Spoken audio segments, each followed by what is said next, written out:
Por gentileza, nós vamos passar o nosso 6º painel, eficiência energética em saneamento. Por favor, retomem seus lugares. Obrigado pela presença, obrigado aos patrocinadores, aos apoiadores.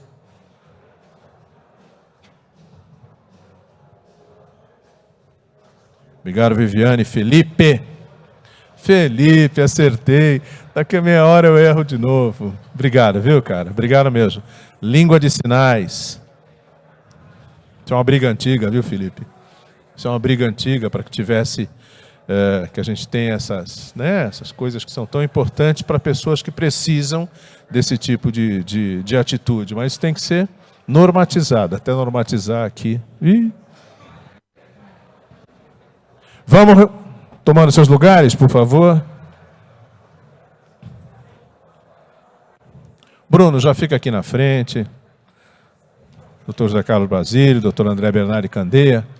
Já fiquem aqui nas nossas primeiras fileiras, por favor.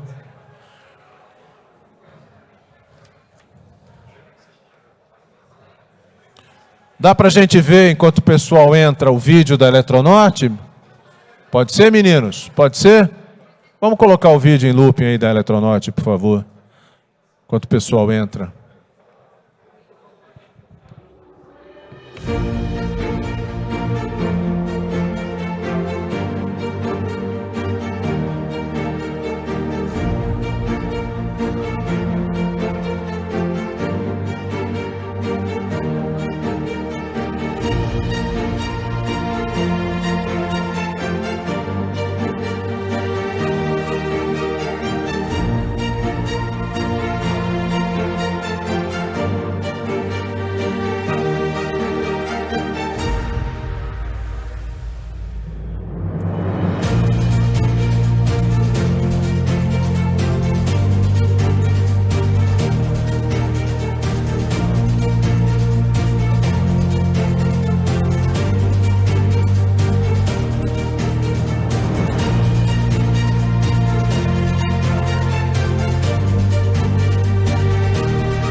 Eletronorte, a nossa energia conecta o Brasil. Em nome da Eletronorte, nós agradecemos aos nossos patrocinadores, os nossos apoiadores que permitem a realização aqui do 19º COBE, Congresso Brasileiro de Eficiência Energética, realizado pela ABESCO, Associação Brasileira das Empresas e Serviços de Conservação de Energia, com organização pela Ponte Comunicação e Marketing. Vamos então imediatamente passar ao nosso 6º painel, em que trataremos de eficiência energética em saneamento.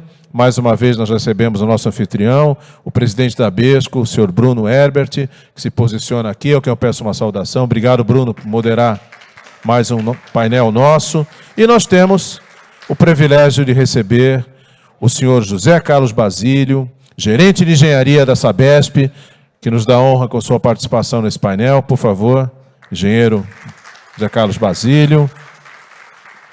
Engenheiro eletricista formado pela Poli-USP, com mestrado em administração, 30 anos de experiência na área privada e 10 anos aí na área pública.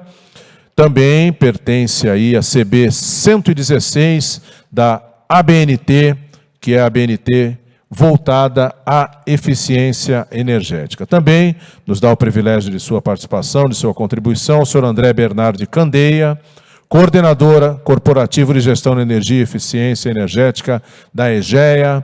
Fique à vontade, engenheiro André Bernardo Candeia, sinta-se à vontade aqui. Engenheiro eletricista com pós-graduação em tecnologia, com mais de 20 anos de experiência no setor energia. Bruno, com você. Bom painel, depois aí da apresentação dos dois panelistas, a gente abre um pouquinho para discutir, para debater com vocês com os microfones. Fique à vontade, por favor. Bom dia a todos, principalmente as mulheres, né, pelo 8 de março aí. Você veja que a presença feminina nos grupos de eficiência energética é bastante ativa, né? Deram um show ontem, estão continuando dando um show aqui nas palestras. Hoje a gente vai estar recebendo duas companhias de saneamento, né, a Sabesp, que todo mundo conhece, aqui do estado de São Paulo, e temos a EGEA, que originalmente veio do Mato Grosso, mas que está espalhada pelo Brasil todo, né? E a gente sabe que são grandes consumidores de energia, né? Tem todas as estações de tratamento, as estações de bombeamento, de elevação.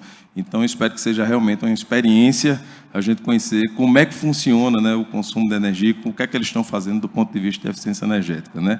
Então, Zé Carlos, por favor, converse um pouco com nossos amigos aqui e fique à vontade.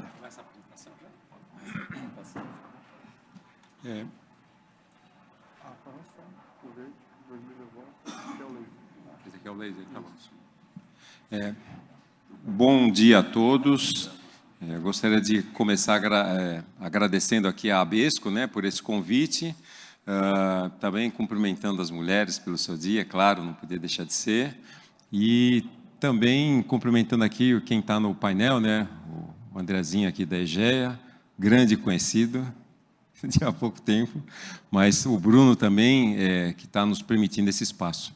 Eu vou tratar da gestão de eficiência, mas fazendo uma ligação com outro tema que eu acho que é muito importante, que é a gestão de ativos, tá? E também fazer uma conexão com uma outra norma, que é a 18091, que é uma norma para as prefeituras, porque ela trata de gestão, trata de eficiência energética também. Então, em primeiro lugar, um pouquinho da Sabesp em números. O que a gente tem aqui? A Sabesp está atuando em 374 municípios do estado de São Paulo, tá? Ela tem ações, a maior parte, o controle acionário está na mão do Estado, tá? 50,3%, mas tem ações negociadas aqui no Bovespa e também nos Estados Unidos, na Bolsa de Nova York. Okay? Eu tenho um número aqui que já foi apresentado ontem pela minha amiga Andréia, né? O meu número é de 2021, então eu estou lá com 1.462 bilhões de reais. Ela apresentou 1.500 bilhões. Seria melhor se fosse o contrário, né? Se eu tivesse apresentado primeiro o meu número, ela vinha e trucava em cima, né? Eu falava 1 bilhão, agora você fala, não, 1.500 bilhões. Mas o número é de 2021, mas ok. E essa é a razão pela qual a gente está falando, a Sabesp é uma empresa que consome muita energia, tá? Os processos de água e de esgotos, eles têm muito recalque, tem muita bomba, e é por isso que o que eu vou trazer aqui tem um pouco da visão da manutenção sobre essa questão. Aliás, queria fazer uma pergunta para os colegas que estão na plateia. Quem daqui que é da área de ou operação ou manutenção? Levanta a mão. Temos alguns representantes aqui entre nós. Acho que essa área tem que estar mais nessa discussão e eu vou dizer por quê. Okay? Aqui a gente tem um pouco do que é o processo de água, né? Deixa eu ver aqui, volta. Será que ele volta? Volta. Vamos para frente. Ele já está direto. Mas a gente tem o processo de água e aí a gente pode ver onde estão os ativos, né, da Sabesp. Muitas barragens, redes, reservatórios. Em particular, a gente tem as elevatórias, né? Deixa eu ver, acho que o laser está aqui, ó. Esse conjunto de equipamentos, o que a gente tem? Tem motores, bombas e transformadores aí atrás. São eles que consomem o grosso da nossa energia, processo de água. O processo de esgoto ele é similar, né? A gente também tem coletores, tem ETs, mas também a gente tem elevatórias, né? Aqui, ó, elevatórias de esgoto, que também são itens que consomem muita energia. Eu comecei falando de visão da manutenção, né? Quando a gente, aí eu vou trazer um pouquinho do que a gestão de ativos fala, né? A gestão de ativos, ela fala em custo, risco, desempenho, otimizar esses parâmetros, e a gestão de ativos também fala para a gente olhar para o ativo ao longo do ciclo de vida dele, né? Então, quando a gente tem um ativo qualquer, ele tem que ser projetado, pensado, desenhado, ser adquirido. E aí, quem está nessa área são os nossos colegas do empreendimento. A área de empreendimento está cuidando. A gente não entrou no jogo ainda. Tá? Só que, na sequência, a gente vai ter um longo tempo em que esse ativo vai ficar na nossa mão. Tá? Eu peguei como exemplo, como eu já havia citado, transformador, motor e bomba. Né? Esse desenho é um desenho bastante comum na área de gestão de ativos, porque ele fala do CAPEX e fala do OPEX. Né? CAPEX, principalmente na aquisição, OPEX, principalmente durante a operação e manutenção. Eu estou fazendo um recorte muito específico de gestão de ativos. Ativos é um monte de coisa. Tá? Ativos são prédios, são marcas, é dinheiro. Tá? O recorte que eu estou fazendo, que é o que eu estou abordando dentro do saneamento, são esses ativos eletromecânicos. Nesse caso, os motores têm uma posição de destaque. Como vocês podem ver aí, o valor que se gasta com o CAPEX perto daquilo que se paga no consumo de energia é um valor relativamente pequeno. Tá? Então, a gente tem que pensar um pouco. Né? São ativos que duram bastante tempo. Como vocês podem ver, a gente tem aqui, ó, nessa curva normal, a maior permanência do ativo aí fica entre 11 e 20 anos. É bastante tempo. Então, qualquer melhoria que a gente fizer nesse consumo vai afetar bastante o custo ao longo do ciclo de vida. Essa tabela mostra onde que os motores elétricos são usados, em vários locais, mas volto a dizer, o meu recorte está no recalque, no bombeamento de água, no bombeamento de esgoto, porque é ali que está o consumo forte de energia. Nesse desenho eu apresento, nesses gráficos eu apresento, eu vou me deter um pouquinho mais nas partes conceituais, e a parte dos exemplos eu confesso para vocês, vou passar mais rápido. Tá? Porque acho que é importante a gente trazer essa discussão. Estava conversando com o Bruno agora há pouco. Eu acho que colar a gestão da eficiência energética na gestão de ativos, em particular nas empresas que estão ligadas à infraestrutura, é um negócio que vai dar uma deslanchada. Tá? Ó, a gente está falando de um transformador aqui, como vocês podem ver, se ele estiver fora da potência nominal, o rendimento dele vai cair notavelmente. Para o motor, idem, né? Se eu estiver fora da potência nominal dele, ele perde rendimento. E no caso de uma bomba, também aqui na curvinha vermelha, que é a curva original, esse triângulo aqui é onde marca o ponto de funcionamento. Saiu daqui, o rendimento cai. Então, muitos dos programas que se tem de melhoria de eficiência energética, que algumas ESCOs fazem, algumas empresas fazem, é só colocar os equipamentos para funcionar na potência deles, é só isso. Tá? Não precisa fazer mágica. Tá? Normalmente tem folga. E por que tem folga? Porque o pessoal da manutenção, não vou dizer que é o pessoal da manutenção, mas quando tem uma folguinha é melhor para a gente. Ele aguenta mais desaforo, não vai dar problema, vai trabalhar folgado, só que com uma eficiência ruim, numa conta de 1 bilhão e tralalá. Né? Então, esse é um dos pontos que eu quero que vocês saiam refletindo daqui. Enfim, falando de normas, né? Como eu havia citado, a gente tem a 50.001, gestão de energia, 55.000, gestão de ativos, e o outro é um bônus, aí que a gente vai falar no final, depois eu explico. Tá? Elas são muito parecidas no primeiro nível, né? Os capítulos são iguais, E no segundo nível do sumário, quando a gente vai entrar um pouquinho no detalhe, daí você tem a diferenciação, uma falando de energia, outra de ativos, e a última de qualidade, que é a das prefeituras. Esse é um outro ponto que eu queria deixar também para reflexão, um jeito diferente de ler a norma, né? Norma é sempre muito chato, tá? É um monte de coisa ali, você não entende aqui, mas é um jeito diferente de você olhar para elas e ver as semelhanças que existem entre elas, porque daí permite a gente explorar melhor essa questão, tá? Aqui tem alguns tópicos que eu penso que são relevantes, né?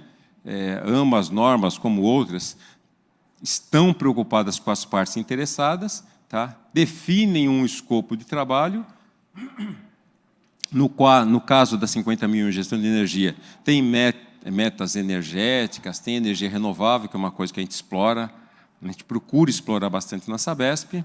E no caso da 55.001, gestão de ativos, eles são citados os itens financeiros, riscos e oportunidades. É aí que a gente diz que a gente procura extrair o melhor dos ativos, tá?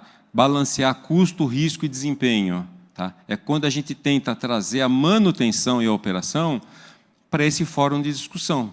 Trazer a manutenção e a operação para conversar com as altas esferas da empresa, as questões financeiras, as oportunidades que existem. Tá, ok? Aqui a gente vai entrar já nos exemplos. Alguns deles foram apresentados já pela minha colega Andréia. Eu fiz uma colinha aí dela. Enfim, né? Mas a gente tem projeto de eficiência energética, contempla a substituição dos conjuntos motobomba e painel. Lembra que eu falei lá atrás das eficiências, etc.? Então, o truque é mais ou menos esse, né? Investimento de 5 milhões e alguma coisa. Elevatória final ABC, de novo, substituição. Eu peço que vocês notem isso, tá? Substituição de um conjunto motobomba também, para obter melhor eficiência. Aí também um valor razoável, quase 5 milhões também.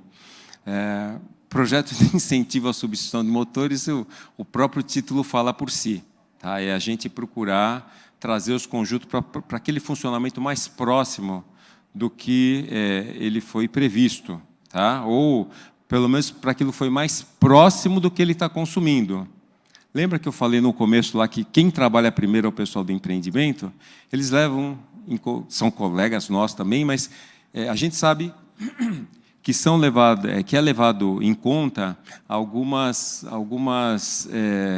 variáveis referentes a crescimento vegetativo, possibilidades de utilização dos sistemas. Tá? Então, sempre deixa uma folguinha ali. E, muitas vezes, essa folguinha não é usada. Depois de 5, 10 anos, ela não está sendo usada. E você está jogando energia fora, que é exatamente o que a gente não quer fazer. Ok? Aqui, novas formas de obter energia a partir dos sistemas que se tem. Nesse caso aqui é um gerador, que é colocado na rede também, um colega nosso da IGRA que está aqui expondo. Aqui são outros locais onde estão sendo instalados esses sistemas. Continua o exemplo. Também uma nova forma de obtenção de energia, no caso da bomba funcionando como turbina, é interessante, porque o motor é um motor de indução, né? Os meus colegas aí de manutenção e também para as duas pessoas, o motor de indução basicamente é um monte de fio com um rotor, que é um bloco metálico ali, que está girando, e daí você fala, poxa, isso daqui não gera energia, né? Gera, se você colocar a eletrônica correta, vai gerar. Por isso que esse trabalho foi feito com a Universidade de Kretzig e também com a Universidade de Bundeswehr, de München. É uma nova forma de você poder fazer esse trabalho. Mais ainda, formas de geração de energia com pequenas centrais hidrelétricas. A Sabesp tem a contribuição hídrica de diversas fontes. Fotovoltaica, né, que é bastante utilizado, seja em terreno, seja sobre os reservatórios, para aproveitar o espaço que se tem. E com um detalhe, né, quando você coloca esses painéis fotovoltaicos em cima da água, a eficiência deles aumenta, porque a água ajuda a refrigerar os painéis. Então, você ganha 1% aqui, 1% ali, sempre é um ganho, né? A gente já falou da turbina, a gente tem acionamento de motor a gás, nós adquirimos 2 conjuntos de 800 cavalos, é um conjunto bastante robusto, e é acionado por gás natural. Em particular, no caso da Sabesp, além da questão energética envolvida, tem a questão da estabilidade do fornecimento desse gás, que para a gente é muito importante. Tá? Todo mundo aqui é cidadão, ninguém gosta de ficar sem água em casa, né? A gente tem um sistema ali que, se falha um, tem outro, se falha outro, faz parte do custo, risco, desempenho que a gente estava falando lá. Né? Esse próximo exemplo, o próximo grupo de slides, tem a ver com uma iniciativa da nossa área de esgotos, que eles montaram um núcleo de eficiência energética para buscar oportunidades específicas. Tá? Foram feitos treinamentos, né, e tinham como objetivo aí uma parte autoprodução de energia, que já foi discutida na parte de água, e redução do consumo de água potável. Tá? Desculpa. Esse grupo que foi montado, ele está baseando o trabalho deles na economia circular. Esse é um tema que está bastante em voga em nível mundial e na Sabesp em particular. Né? A Sabesp tem uma ligação muito forte com os ODS, em particular o ODS 6, não, o ODS 6, né? Que tem a ver com o consumo de água e, no nosso caso, água potável. Algumas oportunidades que foram buscadas se transformaram efetivamente em ações, né? Eu gostaria de citar dessas ações que estão citadas aqui no nosso slide, a prototipação para biogás, que é uma coisa que a Sabesp já tem há muito tempo no interior. Em Franca, isso é uma realidade já há muitos anos e continua sendo. A Sabesp continua investindo para poder tirar. A gente está falando de energia, né? Gestão de energia. O esgoto ele gera gás metano. O gás metano pode ser queimado. Quando ele é queimado, ele gera energia também. A gente consegue gerar eletricidade com ele. Além dos ganhos diretos que se tem, que obviamente são muito importantes, esses são os números. Chegou o Alberto Fossa, meu grande amigo aí do CB, né? Além dos ganhos diretos que a gente tem, um dos ganhos indiretos que foi muito citado pelo pessoal é o seguinte: a mudança de cultura. Tá? Eu estava conversando com o Manuel, nosso mestre de cerimônias, há pouco aqui no café, e a gente está falando exatamente disso, né? Das empresas privadas, públicas, necessidades que se tem. É uma grande necessidade que a gente tem, isso aqui vale para o Brasil, não é para a Sabesp, talvez para a EGE, não sei. Né? Mas essa mudança de cultura, tá? A gente tem que ser mais eficiente. Esses aqui são os dados mais ou menos finais obtidos. Como vocês podem ver, a previsão que se tem é o que está se concretizando, de um ganho energético a partir das ações que foram tomadas por esse núcleo de eficiência energética. Tá? É algo que a gente recomenda que as empresas olhem com carinho, né? Ter um núcleo de pessoas que possam se dedicar a isso. O último tópico que eu queria tratar é quase um agradecimento a um colega nosso, a um consultor que nos atende, o Dr. Odécio Branchini. Ele trata conosco sobre a questão de eficiência energética, e num bate-papo, até falando dessa apresentação aqui, ele citou a Prefeitura de Sobral. Né? Falou assim: olha, Sobral está implantando lá a NBR ISO 18091, que é uma norma de qualidade, não é uma norma de certificação, tá? Uma norma de conformidade, mas algumas coisas que ele trouxe me saltaram a vista e falei: eu vou tentar abordar, se o tempo permitir, vou tentar abordar lá com o pessoal. Quanto mais a gente conversar sobre essas coisas, mais o assunto se difunde e mais a gente consegue melhorar o nosso país. Né? O primeiro item a anotar é que sobre a primeira prefeitura a buscar uma certificação em norma ISO que a gente tem notícia, tá? Tratando de gestão de qualidade. Os itens da norma de gestão de qualidade, eles nos interessam enquanto cidadãos, né? Eles vão procurar estar voltados para as necessidades dos clientes que somos nós. Né? Por que eu estou falando dessa norma aqui? Porque, entre os diversos itens que a norma trata, um deles tem a ver com a conservação de flora e fauna. Né? Então, daí a gente pensa no ESG, etc., mas tem a ver também com conservação de energia, né? E esse daqui é um congresso de eficiência energética. Então, eu entendo que, seja como está sendo mostrado aí para vocês, esses indicadores que estão lá na norma, que vão servir de diretriz para Sobral, né, tem tudo a ver com o tema que a gente está tratando. Eu queria mais uma vez agradecer a todos, né, renovo os meus agradecimentos ao Bruno aqui. Vocês têm aí o meu telefone, meu e-mail, sintam-se à vontade para conversar sobre esses temas. E é assim que eu termino a apresentação. Muito obrigado. Tá?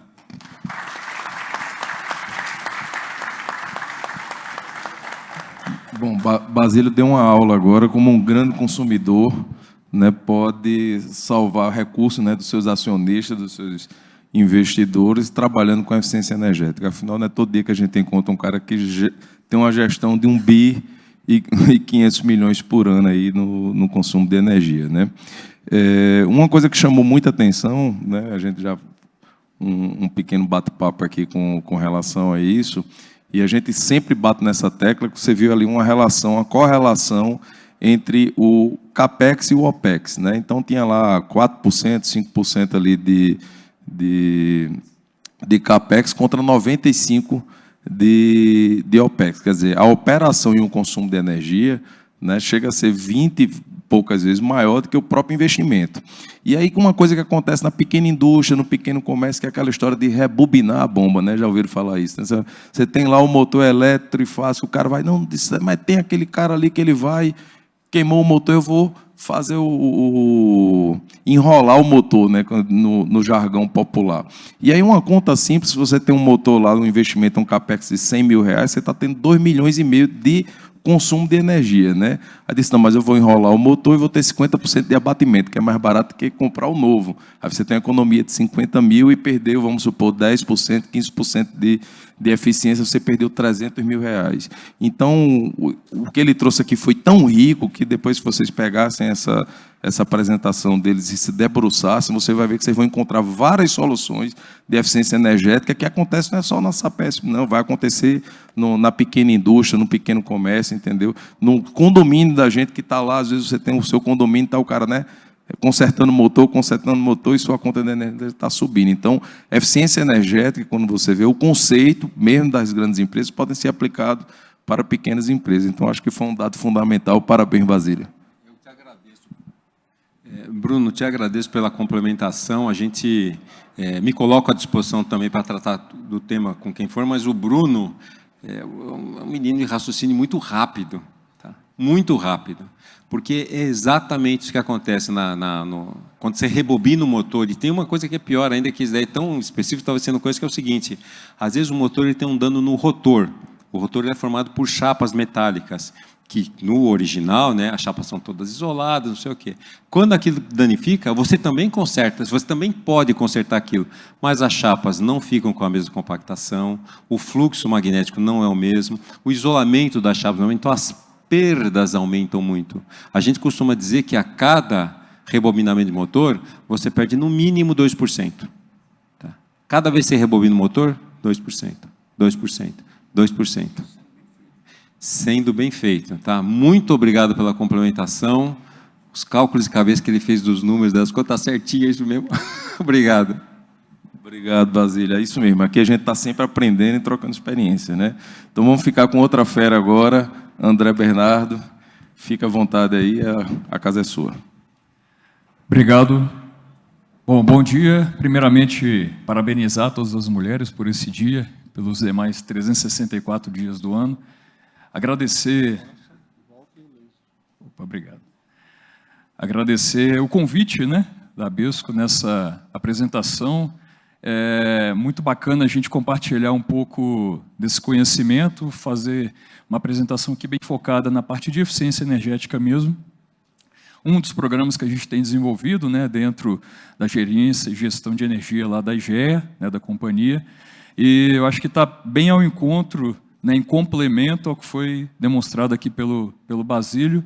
Passou muito bem aquelas questões todas conceituais ali, e aí a gente vai falar dessa questão, impacto, né, um pouco disso, alguns exemplos de ponto de operação, BEP, de bomba, essas coisas. que a gente precisa realmente aprofundar bastante na área de saneamento, né? Eu sou engenheiro eletricista, eu vim do setor elétrico, passei a maior parte da minha carreira no setor elétrico, estou há alguns anos no saneamento, então a gente consegue também ter um pouco desse transporte, essa visão, né, de oportunidades que a gente tem, né, atreladas ao saneamento, o sistema, principalmente no transporte, né, bombeamento, seja de água ou esgoto. Começar mostrando aqui, né, dados da AEGEA, né, para aqueles que não conhecem, né, a gente tem presença em 13 estados, né, do país. A AEGEA é uma empresa relativamente nova, né, ela tem 12 anos, aí, fazendo 13 esse ano, de existência. Né, nós temos aí, atendemos praticamente aí atingimos, né, 22 milhões de pessoas, tá certo? Operações Rio Grande do Sul, Santa Catarina, no Sudeste, né, Espírito Santo, Rio de Janeiro, uma operação muito grande na Águas do Rio recente também, e a última, né, que foi iniciada aí a operação na região do Ceará, né, um estado que a gente ainda não tinha, a gente tem uma operação pegando ali a região de Crato, e agora uma operação grande que vai começar lá, que pega a região metropolitana também, uma PPP de esgoto, tá certo? Então, essa pluralidade, né, na verdade, essa abrangência, ela nos permite, né, fazer muito networking, né, e buscar eficiências e entender modelos em sistemas que são diferentes, desníveis geométricos, características topográficas, tudo isso influencia, tá certo? Falando um pouquinho ainda da AEGEA, né, recentemente ela publicou, né, no ano passado, algumas metas relacionadas ao SLB, e dessas metas, né, as principais aqui, uma delas é a redução do consumo específico, né, em nossas operações. Então, a gente já tem, né, isso como meta colocada, consumo específico, né, redução em 15%. Isso é meta, isso está sendo trabalhado, plano de investimento para isso, é o que a gente tem buscado e alcançado já nesse primeiro ano. Atualmente, né, a companhia já tem aí mais de 97% das nossas fontes de energia oriundas de fontes limpas, né? Então é importantíssimo. Outro ponto, aproveitando o Dia Internacional da Mulher, né, propositalmente, é justamente essa participação mais efetiva das mulheres em cargos de liderança, né? A gente tem não só políticas internas, mas um incentivo mesmo em processos de contratação, né, um olhar diferenciado para que ocupem esses espaços. É importantíssimo isso. Tá certo? Falando, então, da AEGEA em números, energia, né, a gente vê ao longo aqui, desde 14 até o final de 22, o crescimento, e aí o crescimento também da nossa responsabilidade em relação à gestão dessa energia toda que está sendo consumida. Alguns marcos, né, colocados aqui em destaque, quando a gente começou a operação em Teresina, Águas de Manaus, pegando a capital toda, e Águas do Rio, né? A gente tem, em termos gerais, uma carga média, um megawatt médio, que beira aí os 93, 94 megawatt médio, que a gente tem na AEGEA. Então, realmente é muita energia.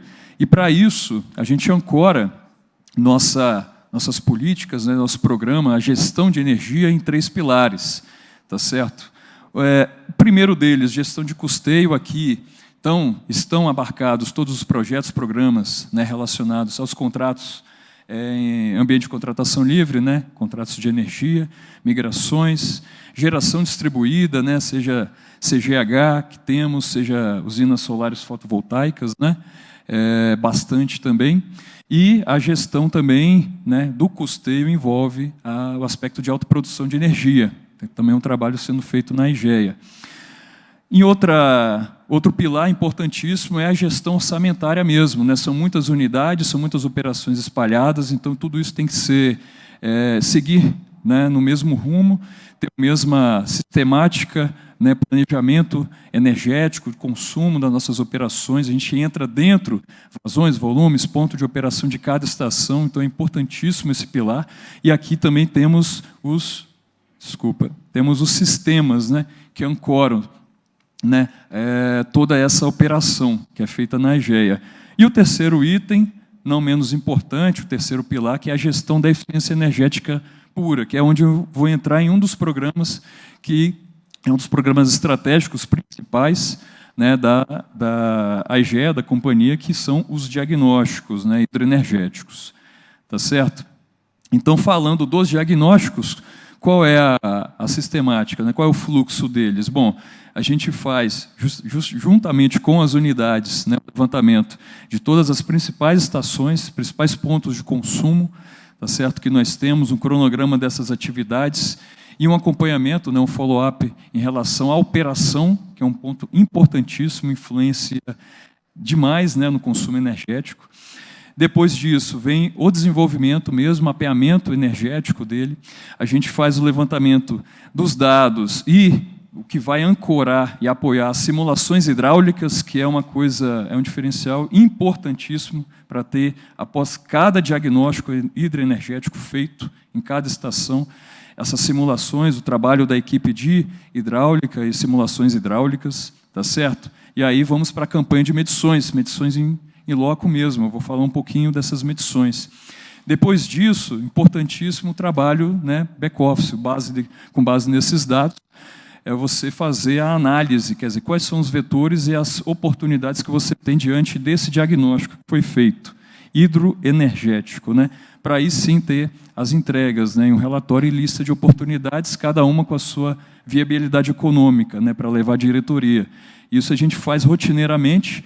Esses daqui são alguns, né, dos aspectos principais, critérios que a gente utiliza após a bateria de medições, as simulações e todas, né, tem aspectos que são de concepção mesmo. Poxa, será que se eu fizer, ou se eu refizer, né, aquele diâmetro, trabalhar diâmetro de adução, sucção, recalque, níveis estáticos de poço, quando a gente trabalha com, né, captação em poços, quando a gente está trabalhando em estações principalmente, né, transporte de esgoto, né, o nível dessa que impacta, né, o ponto de operação dessa bomba que vai recalcar o esgoto, né, o nível desse tanque do poço que está tendo a sucção do lodo. Então, isso é importantíssimo, né, ter esses aspectos, levar isso em consideração, colocar isso em números, tá certo? Questões operacionais também, as rotinas de CCO, para cada operação, cada unidade dessa, a gente entra lá no CCO, busca os dados históricos e trabalhar o melhor ponto de operação para aquele sistema que está ali, né? E, claro, né, os critérios de eficientização em si, né, características elétricas desse motor, a bomba, qual é o melhor conjunto motor-bomba para aquela operação, né, e quanto isso vai representar em termos de eficiência, né, economia e custo, uma análise financeira. Então, falando do diagnóstico, quer dizer, a gente começa a ver que isso é muito mais do que elétrica, né? Eu, como engenheiro eletricista, né, olhar, poxa, analisador de energia, coloco lá, vou pegar, né, todas as características desse motor, ela vai muito além disso, né? Ponto de operação, características hidráulicas desse sistema e a bomba, né?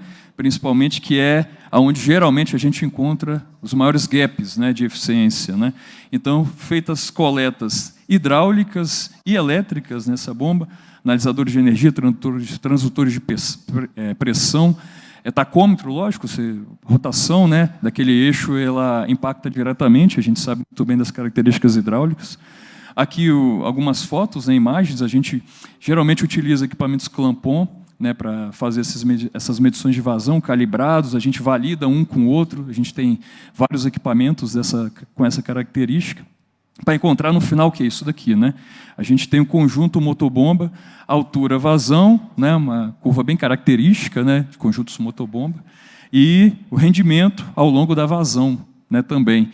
Com base nessas medições, né, nesses gaps, a gente coloca isso daqui em uma visão do sistema, e aí a gente entra na parte divertida também, que é das simulações desse sistema, simulações hidráulicas. Qual é o ponto de operação ao longo do dia, né, que a gente tem desse sistema? E com base nisso, que resultados eu tenho, né, fazendo um ajuste do ponto de operação dos conjuntos e desse sistema aqui em si.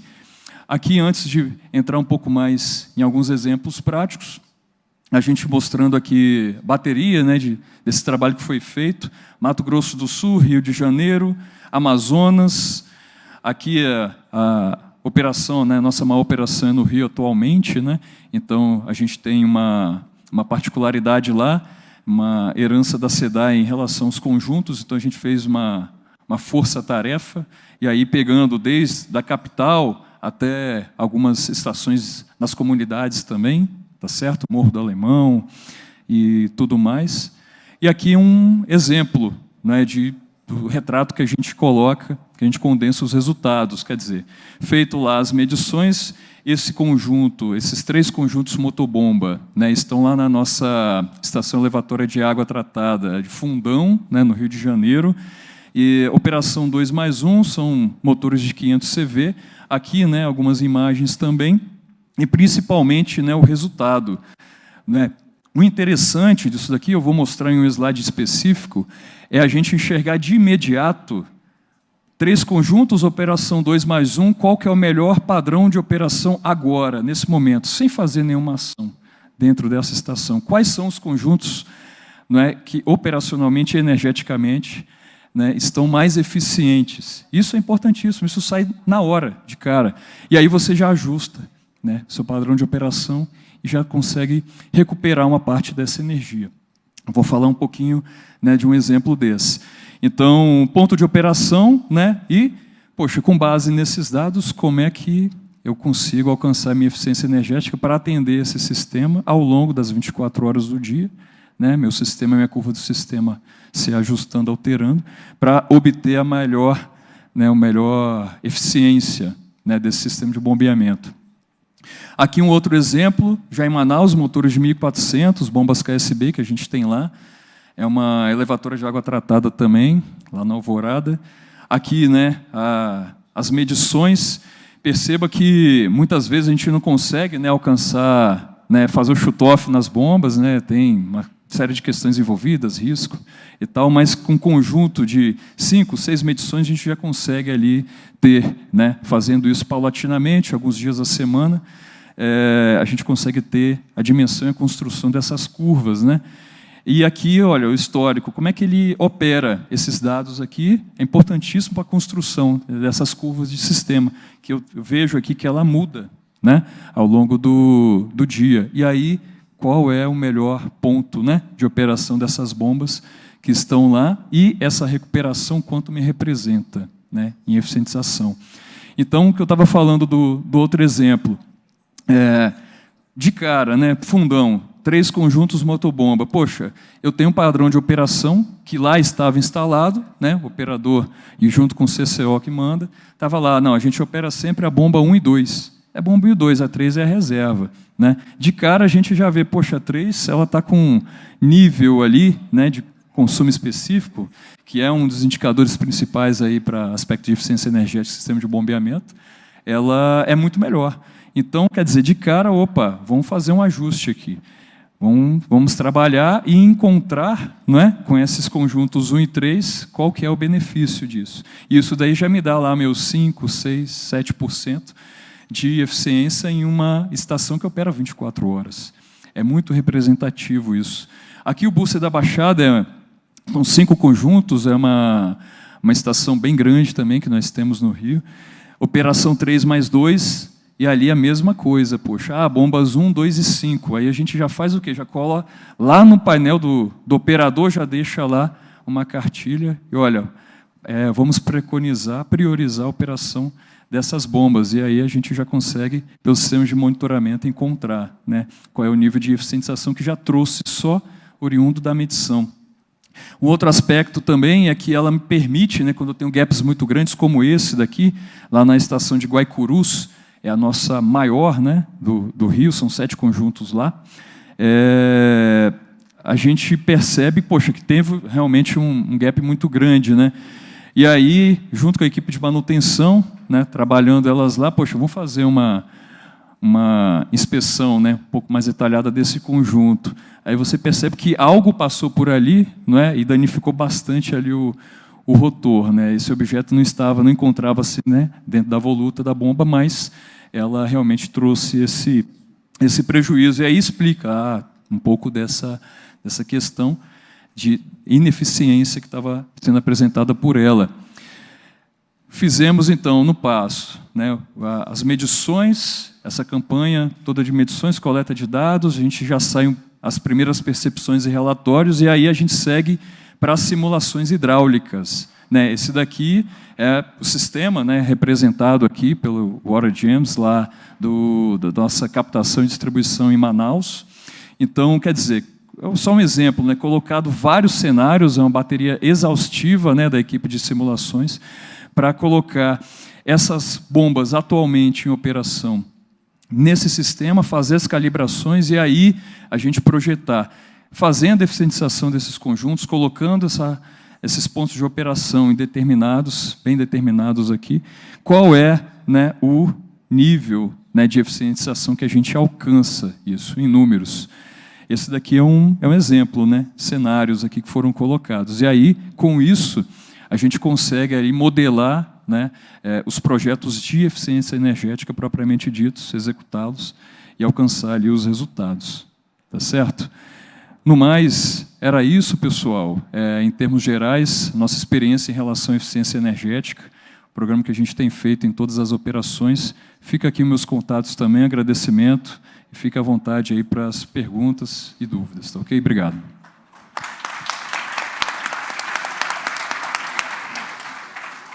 Obrigado, André. Como vimos aí, a coisa não é tão simples, né? Quer dizer, quando você vai vendo passo a passo, principalmente a etapa de planejamento, e uma coisa que me chamou a atenção é que as simulações são realmente muito importantes, você criar os modelos de cada estação de elevação dessa vai estar, de que forma que ela vai interagir com o sistema, né, com o consumo local, né, porque isso tem que ser levado em conta, né, não adianta você disponibilizar mais água num determinado local e não em outro. Então, isso aí é um mundo aí para ser descoberto, né? Eu vou começar com a primeira pergunta, que é uma curiosidade, na verdade, já que você falou da operação do Rio de Janeiro, a nossa empresa também tem uma operação juntamente com a Light nas comunidades. Morro do Alemão é uma delas. E a gente tem uma dificuldade muito grande, né, de, obviamente, lidar com a comunidade, poder fazer o trabalho que precisa ser realizado nessas comunidades. Como é que fica essa questão da operação? Porque eu imagino que vazamentos, né, não só nessas comunidades, mas como em todo o sistema, vai diminuir a pressão do teu sistema, vai consumir mais energia. Como é que vocês conseguem tratar isso no dia a dia, né, com furto de energia e com desperdício? Olha, é importantíssimo esse link, porque, pegando como base até a própria experiência pessoal, trabalhei muito com combate às perdas em distribuição de energia, né? A gente fazia muito benchmark aqui com Enel, Light, a Electro, né? lá no Espírito Santo. E a operação, quer dizer, a gente está falando de um serviço público, um bem essencial, necessário para fazer, e você realmente precisa encontrar os caminhos, né, os meios, né? Há um programa, né, que permeia toda a IGEA, né, que é um programa Vem com a Gente, é um programa que assim, guardadas as devidas, né, proporções aí, é como se fosse, né, aqueles programas realmente que as distribuidoras fazem nas comunidades e tal, e aí leva, né, uma série de benefícios sociais, de cadastramentos, de tarifa social, aquela questão toda. Esse é importantíssimo, é um trabalho fundamental, né, para a gente. E um ponto que você colocou muito bem, né, em relação à proximidade, trabalho que é feito junto com a equipe de perdas, não é? Porque você, trabalhando nessa questão, né, de gestão das perdas, né, controle de pressão, né, no seu sistema, você impacta diretamente na curva do seu sistema, no funcionamento desses conjuntos motobomba e no seu consumo energético. Então, o desafio realmente ele é muito grande. A gente tem conseguido alguns bons resultados, né, em relação Chapéu Mangueira, alguns exemplos que saíram na mídia, né, em relação a coleta e tratamento de esgoto, a você fazer, né, levar um pouco de dignidade para aquelas comunidades. O trabalho social ele é muito grande, ele é muito forte e precisa ser feito, né, também. E o que a gente faz em relação, né, olhando pelo lado da engenharia, é esse trabalho conjunto, né? Quando eu fui, por exemplo, lá no Morro do Alemão, Morro dos Macacos, né, que foi um que realmente eu fui pessoalmente e a gente tem um risco bem elevado lá. Você também tem a oportunidade assim de trabalhar junto com a comunidade, com algumas lideranças e trazer eles a participar. De que forma disso? Poxa, uma operação dessa, você precisa de ter, né, operadores, leituristas, tem trabalhadores lá mesmo.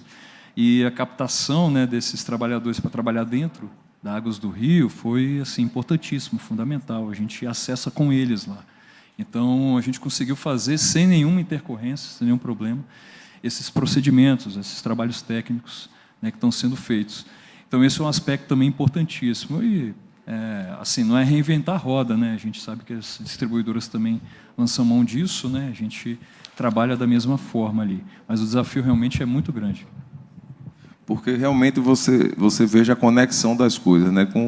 Quando o André Bernardo coloca que ele está fazendo uma gestão hidroenergética, é porque uma coisa passa a ter relação direta com a outra, né? Então, trazendo mais uma vez para aquele exemplo mais simples, é a mesma coisa que você ter um frigorífico, ele está com um vazamento, né, no sistema de isolamento dele. Então, não adianta ter a gestão energética se ele não trabalhar também algumas causas, que no caso seria a perda, né? Então, agora passar para Basília, a mesma pergunta, como é que vocês estão combatendo essa interferência não desejada no sistema, né? Agradeço ao Bruno, uma excelente pergunta. O trabalho vai muito próximo daquilo que o André comentou. Vou citar mais as diferenças, né? A Sabesp também tem um trabalho muito grande junto às comunidades, né? A gente tem uma boa parte da população que vive nesse meio, e a gente tem que atender, né? Dar o chamado ali de noite, de madrugada, final de semana, para alguma necessidade, a gente também vai atender. No caso específico das perdas, é um trabalho que é feito em todo o estado, né? Que é o controle da pressão nos sistemas, reduzindo a pressão naqueles momentos em que você tem menor consumo, tem menor necessidade.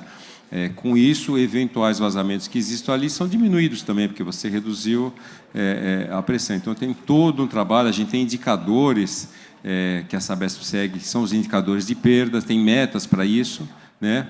E nos trabalhos junto da comunidade, a Sabesp procura levar dignidade para o pessoal. Existem trabalhos que são trabalhos assistenciais, a estratégia que a gente usa é de ter contato com as lideranças e mostrar que o trabalho que está sendo feito é em prol daquela comunidade, e sempre lembrar que quando a gente coloca um ponto de abastecimento ali, que você dá uma conta d'água para a pessoa, essa conta d'água insere aquele morador na sociedade, ele deixa de estar à margem da sociedade, né? Talvez poucos de vocês tenham um maior contato com isso, mas se você vai procurar um emprego e você não tem um endereço residencial, você dificilmente consegue esse emprego. E, por incrível que pareça, uma conta d'água te dá a oportunidade de levar o emprego para essa pessoa. Esse é um ponto que é muito discutido na Sabesp, que é a questão do ESG, né? Nesse caso, a gente está focando um pouco na sociedade. Tá bom? Obrigado. Perfeito. É bom ver vocês que têm esse trabalho amplo, né, com uma quantidade grande de consumidores, mas, na verdade, centraliza a gestão e estão sempre pensando na comunidade de uma forma geral. Bom, vamos abrir agora as perguntas para a plateia. Por favor. Nós só vamos pedir uma gentileza, a nossa... Pode levar, Fabiola, por favor. Coloque esse em pé, porque como a gente está gravando, eu vou pedir a gentileza a quem for fazer uma pergunta, pedido no nosso pessoal de vídeo aí, se apresenta, por favor, fica à vontade. Alô? Eu sou Luiz Antônio dos Santos Pinto, eu sou CEO da Solis Indústria de Aquecedor Solar S.A. e também presidente da Abrasol, Associação Brasileira da Indústria da Energia Solar Térmica. Não só da indústria, né? Todo o setor. Minha pergunta vai para o Zé Carlos Basílio. A minha empresa, há cerca de 4, 5 anos atrás, foi apresentado um projeto da Sabesp para secagem e beneficiamento de lodo de esgoto, em Presidente Prudente. E nós gostamos muito do projeto e nós fornecemos os equipamentos, mas não nos foi permitido, pela empresa que estava executando, a participação do nosso corpo técnico. e dos nossos engenheiros. E a gente sabe que o aquecedor solar é um assunto para especialista. E sem o especialista, há uma chance muito grande de dar errado. Então, eu não sei como é que está o projeto hoje. Então, a pergunta é, esse projeto ainda está em andamento? Se estiver, há a possibilidade da gente envolver o nosso corpo técnico da Abrasol? E se não estiver, tem como retomar esse projeto e a gente envolver os nossos especialistas para poder ter sucesso, que a gente tem certeza que tem sucesso, que já fizemos em pequena escala e realmente foi muito bom para a indústria, para processos industriais, para secagem de esterco. Então, realmente, a gente sabe que tem tudo para dar certo. Obrigado. Bem, Luiz, primeira coisa, é um prazer conhecê-lo. Ok? Você tem o meu contato ali na apresentação que vai ser distribuído. Eu fico no aguardo do seu contato para a gente poder conversar. Tá? O que eu posso te dizer? Eu sempre digo assim, a Sabesp ela tem muitos técnicos. Tá? A Sabesp é uma empresa de técnicos. São engenheiros, são químicos, mas é uma empresa de técnicos. Tem uns advogados também, tem administrador, como toda empresa. Não tem como não ter. Mas é uma empresa tipicamente técnica. A gente dá muito valor a essa contribuição, porque eu concordo em gênero, número e grau com o que você disse, com relação ao processo de secagem. Tá? A energia solar, para quem acompanha aí as publicações, está passando a eólica, não está deixando espaço para mais ninguém. A gente tem que investir muito nisso. Eu tenho certeza, tá, que a gente vai ter interesse de colocar o pessoal técnico para trabalhar nesse caso. Por quê? Porque a gente sabe que o diabo mora no detalhe, né? Em alemão a gente fala que der Teufel steckt im Detail. É ali que está o segredo da coisa, que está o segredo de como fazer. É ali que está o 1%, 2% que você vai ganhar. Né? A mesma ideia, o mesmo projeto, bem concebido e mal executado, ele pode não dar o rendimento que você espera e ser até pior. O que a gente vai buscar é o melhor rendimento. Então, vamos conversar depois. Eu tenho certeza que a gente vai conseguir tratar desse tema. Por quê? Porque secagem de lodo, para quem talvez não seja... O André sabe bem do que eu estou falando. Secagem de lodo é uma meleca aquilo ali. O negócio tem que ser bem feito, tá? Para você poder transportar, para você poder ter eficiência. E é isso que a gente vai buscar. Tudo bom, Luiz? Obrigado pela pergunta. Obrigado. Próxima pergunta aqui. Levanta. Oi. Ok. Me chamo Vitor Santos, sou o engenheiro responsável pela gestão de energia lá na Companhia de Água e Esgotos da Paraíba. E tenho duas perguntas de forma bem sucinta. Dentro do novo marco de saneamento, a gente tem aí um rolo compressor ligado, que tem um prazo a ser cumprido. E eu queria saber de vocês dois aspectos. O José Carlos aqui, se possível, como que está a relação de vocês hoje com talvez um dos maiores calos que a gente tem, que é a relação com as concessionárias. O prodista acaba sendo bem patronal, bem uma mãe, para não dizer em outras palavras. E como que vocês fazem em relação às ocorrências, às interrupções curtas, às vezes em milissegundos, e que muitas vezes o pessoal diz, não é de nossa responsabilidade. E quando puxamos para a EGEA, eu queria saber qual que é a relação de vocês dentro dos sistemas integrados, pensando no ponto de vista de eficiência, gestão de energia, quando a gente tem aí uma pegada ESG cada vez mais atuante, e a gente está lidando aí com micro-regiões. Então, essas micro-regiões nem sempre vão ser favoráveis, vão ser benéficas dentro do ponto de vista econômico. Como que vocês estão raciocinando para esse novo universo, esse novo momento que a gente vive? Obrigado. Vai me dar a palavra? Começar por mim? Bom, com certeza.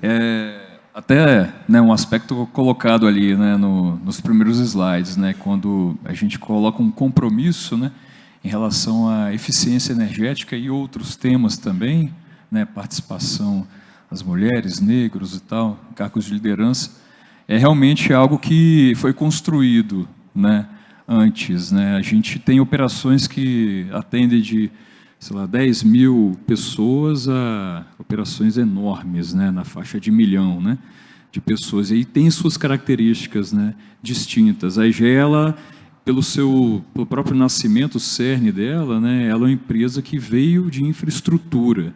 Então, ela investe fortemente, bastante em infra. Né? Esse é um dos grandes, é o nosso calcanhar de Aquiles, é um dos grandes diferenciais da companhia. Né? E aí, aliado a isso, você te permite, na verdade, lançar mão assim, de aspectos de estudos e engenharia mesmo, que vão tanto alterar ou implantar mesmo sistemas que, independente da característica geográfica, te permitem alcançar o melhor ponto ali de eficiência e operação daquilo dali.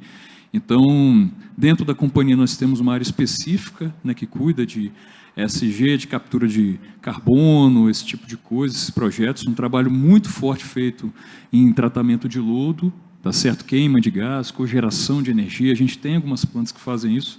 Não foi o tema que eu abordei, mas, enfim, numa próxima oportunidade a gente pode falar desse aspecto de geração também. Mas é importantíssimo, né? É fundamental. Muito porque a gente ganha uma concessão, a gente recebe esse ativo, né? Para fazer a gestão desse ativo, dependendo, lógico, da modalidade, uma PPP, uma gestão plena, né? Cada uma tem a sua característica, mas a gente recebe e aí já vira um desafio desde o estudo de novos negócios, justamente buscar o melhor ponto de operação e eficientização daquele sistema como um todo. Tratamento de água, tratamento do esgoto e o consumo energético, né, desses sistemas. Então, assim, é um ponto fundamental, importante, e o marco legal, enfim, a gente também passa por isso, lógico, né, e muitas vezes a gente já recebe contratos que estão vencendo ou vencidos, e aí você tem que realmente trabalhar também esse aspecto todo, essa questão. É importante citar que, assim, olhando como um profissional também que veio, né, do setor elétrico e passou por mudanças, né, desde a época da remodelagem do setor elétrico, lá nos anos 2005, mais ou menos, e tal, a gente tem eu tenho uma percepção assim realmente de que isso é em prol um benefício muito grande para a sociedade. Acho que vai evoluir muito isso, independente do modelo, tá certo? Independente se é uma empresa pública ou privada, essa gestão, esse olhar, né, ESG, e essa questão realmente de cumprir os marcos, né, poxa, você realmente tratar o lodo, você não só coletar, você destinar de forma correta, ela é uma questão realmente assim, de saúde pública, social, importante.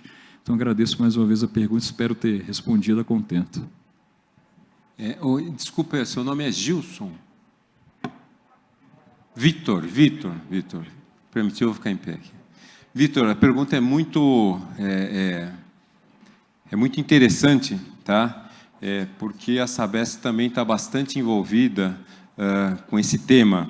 Okay? Eu sou o coordenador dentro da nossa diretoria. Hoje pela manhã a gente teve com o diretor de operações lá, estava conversando com ele, e ele estava falando, um dos temas foi o novo marco do saneamento, né? Falando de privatização também, viu, mano? Estava conversando hoje sobre isso. Isso daqui está toda hora a gente está falando. Mas eu posso dizer o seguinte, a Sabesp ela está 100% afinada para atender o novo marco do saneamento. Tá? É um tema muito importante para a gente. Com relação às concessionárias que você citou, um dos trabalhos que eu estou levando em frente, na verdade não sou eu, o pessoal faz, eu fico atrapalhando eles, eu procuro atrapalhar pouco, né? Mas chama-se Plano de Prevenção de Danos, onde Sabesp, Enel e Comgás adotam um mesmo procedimento, tá? Um mesmo procedimento para suas intervenções, para evitar de causar problema um do outro, tá? Então essa é a inteligência que está por trás desse tipo de ação, é você conviver pacificamente com o seu vizinho e trabalhar todo mundo em prol da sociedade. É isso que a gente está procurando fazer, essa é a forma mais inteligente de se trabalhar, tá? Medição de água, medição de luz, medição de gás, tudo isso daqui acontece sempre e a gente precisa encontrar meios de fazer isso de uma maneira mais eficiente. A gente faz hoje, desculpa falar, mas a gente faz hoje do jeito burro, né? Cada um faz o seu. A gente está procurando melhor e também afinado, tá bom? Obrigado pela pergunta. Bom, para encerrar, a gente está com o tempo esgotado aí, meio dia em ponto. A última pergunta que a gente tem que aproveitar esses dois aqui, que não é todo dia que a gente tem tanta informação relevante, né? Peraí que a gente vai levar o microfone ao senhor. Só um minutinho, por favor. Se coloca em pé e se apresenta, por gentileza. Vai chegar o microfone para a última pergunta, por favor.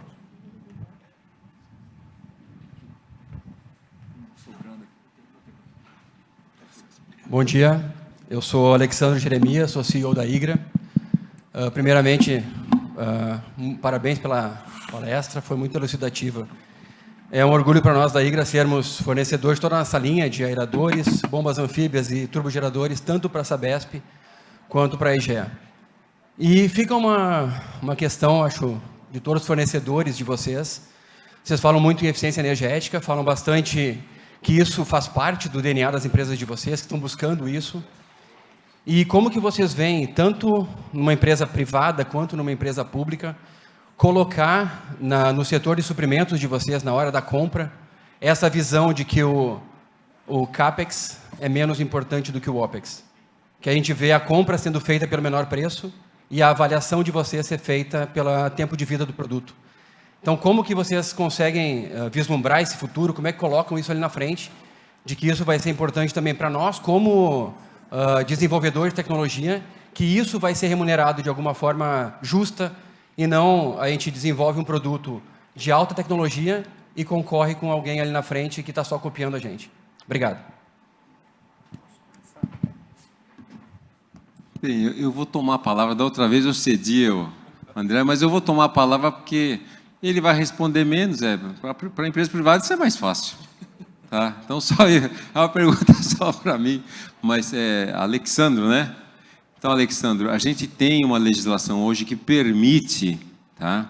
Que permite você adquirir um equipamento pelo custo dele ao longo do ciclo de vida. É diferente da 8666 anterior que a gente tinha, que essas coisas também permitia, tá? Só que era um pouco mais difícil. Então, dentro da, acho que é 13303, se não me engano, que é das estatais, que permite esse tipo de aquisição. A gente já está fazendo isso. Não é à toa que, durante a minha apresentação, eu usei um truque, né? Eu falei assim, olha, eu venho aqui para falar de gestão de eficiência, mas vou falar de gestão de ativos também, porque é uma coisa que a gente está muito envolvido. Então, hoje a gente tem condição de montar um termo de referência, tá? De fazer uma licitação, onde eu vou considerar performance, tá? Performance é um item, e eu vou considerar também o que aquilo me custa ao longo do ciclo de vida. Eu tenho uma modelagem para isso e vou comprar o produto que ele é mais barato para a empresa e para o consumidor ao longo da vida deles, e não só na hora. É o que eu mostrei do motor. Varia entre 2% a 5% o CAPEX em relação ao custo total. Tá? Eu tenho que considerar o custo total. Tá bom? Espero ter respondido, mas me coloco à disposição. E agora o nosso amigo André vai falar. Obrigado, Basílio, obrigado. Agradeço a pergunta também, importantíssima, que é um ponto assim, fundamental. Não é? A gente tem a exemplo da EGEA, uma empresa que tem várias unidades espalhadas, algumas compras centralizadas, e nem sempre a gestão de energia e eficiência consegue ter essa participação. Né?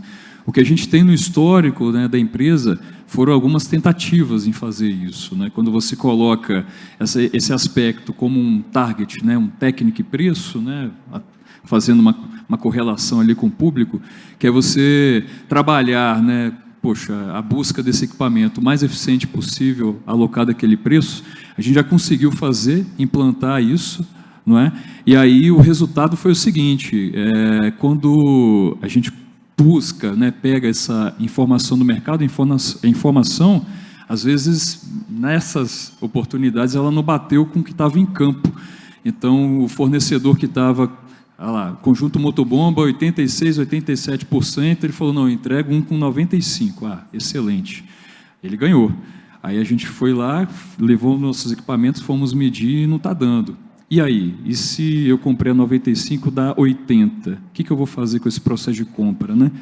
Eu tenho uma série de características ali, nessa envoltória, que são complicadores, né, para a gente. É um desafio muito grande, esse que você colocou, realmente a gente encontrar uma forma de fazer esse casamento acontecer, né?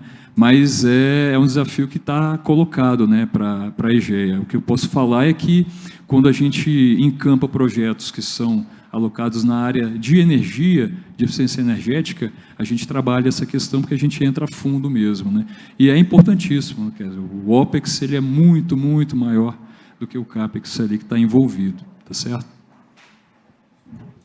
Vou fazer só um comentário final, fazendo analogia com o que a gente viu ontem, viu, Camila? Eu vou deixar para você uma sugestão. Eu acho que o Procel ele pode trazer isso no selo de etiquetagem para o consumidor, né? Quer dizer, para a pessoa que somos nós, indivíduos que estamos comprando uma geladeira, você pode estar dizendo assim, esse aqui tem um consumo A, B e C, mas na vida útil daquele equipamento, você poderia estar dizendo, não, tu vai gastar tanto de energia. Aí fica fácil a gente fazer a conta, né?